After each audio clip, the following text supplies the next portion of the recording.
Layla, my first fight that I did in Madison Square Garden was one of your last fights. Oh, really? Yeah, and it was at a time when they did not show women's boxing on HBO. I remember. They actually showed a rerun of a Floyd Mayweather fight and a shot of your father in the audience. Yes. So you have the bittersweet experience of being the daughter of an icon, someone who thinks that he was put on earth just for them. And then you lose him at a relatively young age. Is there anything that you would say to George Foreman's children at a moment like this when everybody's reaching out and extending their sympathies but also feeling like he was their guy?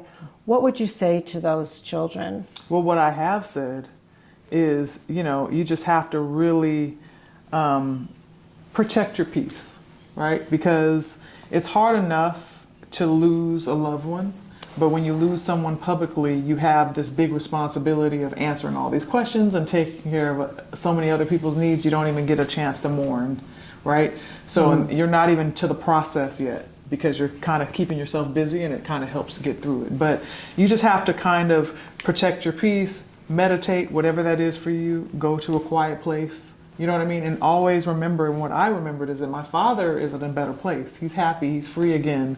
He's his own self again, because he was trapped in his body with Parkinson's. So everyone has a different situation, but that gave me joy, at least, to know in my mind my father was free, he was in heaven.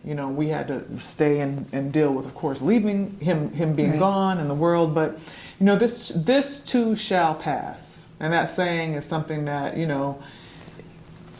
we all know one thing that's promised is death. We just don't know when it's going to happen. We're all going to pass away at some point. So it really just depends on how you look at life. I'm a very spiritual person. And I just remember, I don't see it as necessarily such a negative thing, but it's just hard for those that are left behind. Absolutely. Yeah. They say death ends a life, but not a relationship. Exactly. And you had a very close one with your dad. I remember looking at him when you were in the ring.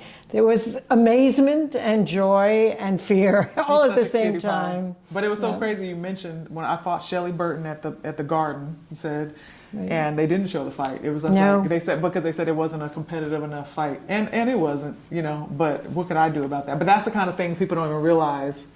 Here I am, Muhammad Ali's daughter, and back then I'm fighting on the card, but they don't show my fight. The female fight. No. So, but those are the things, like I said, what do you do? What do you do? No, keep on pressing on. They're showing it now, right? They're showing it now, and they say revenge is a great dish served cold. Yeah.